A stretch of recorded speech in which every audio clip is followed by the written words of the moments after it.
एकादशी व्रत का सबसे पहला नियम है कि आप जिस दिन व्रत करो उसके एक दिन पहले भक्ति का संचार इस हृदय में करो।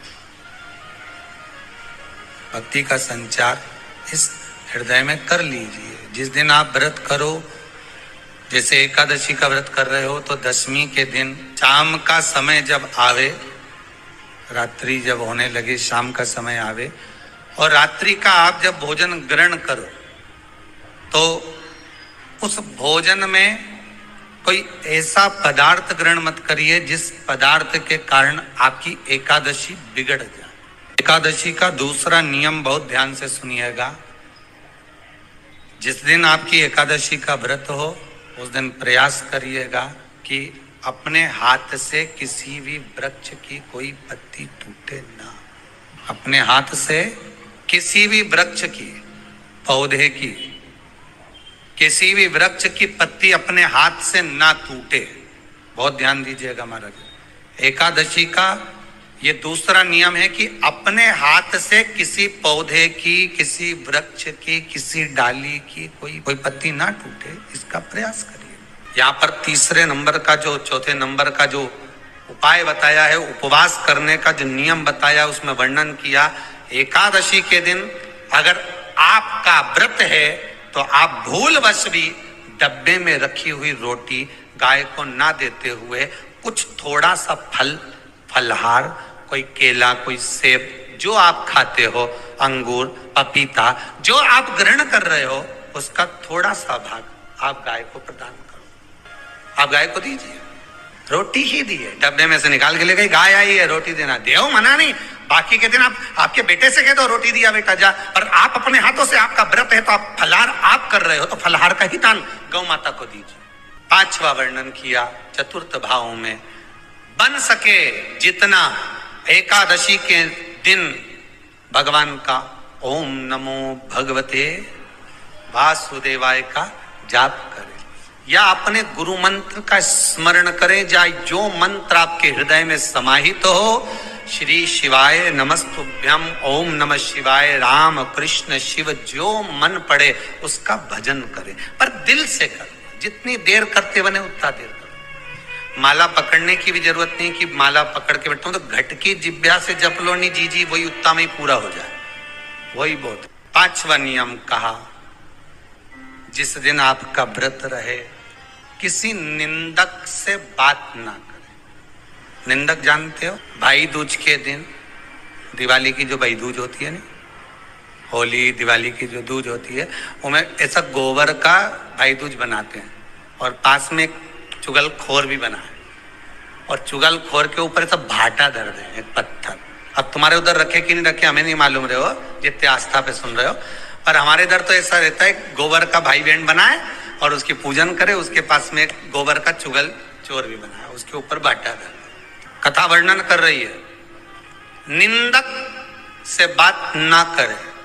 मान लो किसी ने आकर आपको निंदा कर भी दी तो तुरंत सूर्य नारायण भगवान का दर्शन करें और 3 बार उनका दर्शन कर कर नेत्र बंद करें, तब जाकर वो निंदा जो अंदर गई है, अंदर पवित्रता प्रदान करेगी, तब जाकर एकादशी का व्रत लगेगा। पहले तो प्रयास करो, अगर जो निंदा करने आता है ना तो उसको उस दिन एकादशी वाले दिन दरवाजे पे लिख दो, जीव की हत्या ना करे। अगला नियम है, अपने द्वारा जीव की हत्या ना हो, प्रयास करना, किसी को कष्ट ना हो। 18 नियम में से एक नियम और, प्रयास करिएगा एकादशी जब भी करें तो द्वादशी से जुड़ी हुई करें, दशमी से जुड़ी हुई एकादशी कम करें। जो वैष्णवों की एकादशी कौन सी होती है? जो एकादशी द्वादशी से जुड़ी हो, दशमी से नहीं। दशमी से जुड़ी हुई एकादशी व्रत कहलाती है और द्वादशी से जुड़ी हुई एकादशी पुण्य फल प्रदान कर कर वैष्णवों को भगवान के चरण में छोड़ आती है। इसलिए एकादशी द्वादशी से जुड़ी हुई होना चाहिए। फिर अगला वर्णन किया गया, महाराज शास्त्र कहता है, अगला वर्णन जो किया गया उसमें बताया, प्रयास करें जिस दिन एकादशी हो उस दिन घर में बुआरी झाड़ू आदि जो लगती है वो दूसरा लगा ले। क्यों? उसका वर्णन है, अगर आप बुआरी लगाएंगे, झाड़ू लगाएंगे, पोछा लगाएंगे तो हो सकता है कोई जीव आपके हाथ के द्वारा मर जाए। क्या करोगे?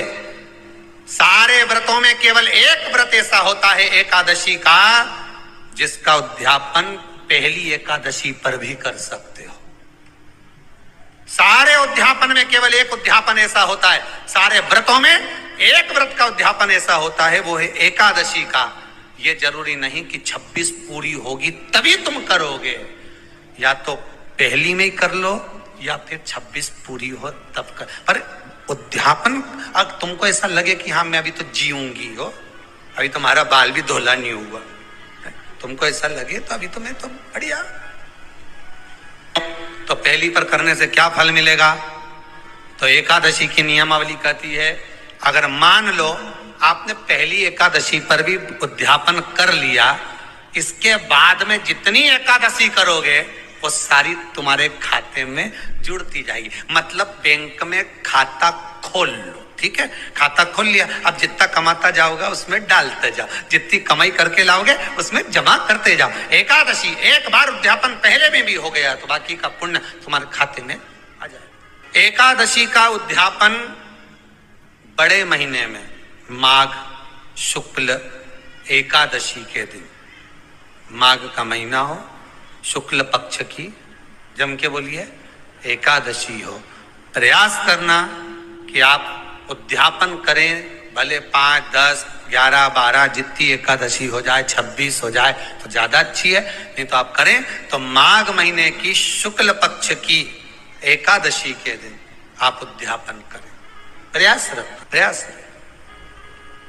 बड़े महीने के अंतर्गत जो उद्यापन, हाँ चतुर्मास के अंतर्गत उद्यापन नहीं होता एकादशी का, बहुत ध्यान दीजिएगा। हमारा ये जो सावन भादो कुंवर कार्तिक जो 4 महीना होते हैं भगवान के शयन करने के, इसके अंतर्गत एकादशी का उद्यापन नहीं होता, और इसके अंतर्गत उद्यापन करना भी नहीं चाहिए एकादशी। हमारा एकादशी का उद्यापन माघ महीने की शुक्ल पक्ष की एकादशी के दिन आप बहुत प्रेम से आनंद के साथ करिए महाराज। परंतु एकादशी के उद्यापन में सबसे ज्यादा अगर कुछ जरूरी होता है तो 24 तरह का नैवेद्य जरूरी होता है। कितने तरह का? 24 तरह का नैवेद्य। अब आप कहोगे गुरुजी उद्यापन हम कर रहे हैं एकादशी का, तो उसमें तो फलहार का हमें नैवेद्य बनाना चाहिए, तो फिर ये पुराण के अंतर्गत स्कंद पुराण में ये चीज लिखी है कि एकादशी का जब उद्यापन करते हैं तो 24 तरह का नैवेद्य बनाकर सिद्ध करते हैं। 24 तरह का नैवेद्य जान रख लेना, हलवा बना लो, खीर बना लो, पूड़ी बना लो, सब्जी बना लो, पकौड़ा बना लो, भजिया बना लो, ऐसे 24 तरह का नैवेद्य अलग अलग चाहिए। पर लोग क्या करते हैं, खोपरा पाक बनवा लेते हैं 1-2 किलो और 24 जगह रख देते हैं। 24 तरह का नैवेद्य रखा जाता है। एकादशी के दिन भगवान का पूजन का पूरी तैयारी कर कर, मंडल आदि बनवाकर, विद्वान ब्राह्मण को बुलाकर, कर्मकांडी ब्राह्मण को बुलाकर, जो भगवत सेवा में एकादशी का उद्यापन कराए, उन ब्राह्मण के चरणों को नमन कर कर, प्रणाम कर कर एकादशी का पूजन करवाइए, और उस मंडल की पूजन कराकर हवन द्वादशी को कराइए, एकादशी को हवन नहीं। एकादशी के उद्यापन का जो हवन होता है वो द्वादशी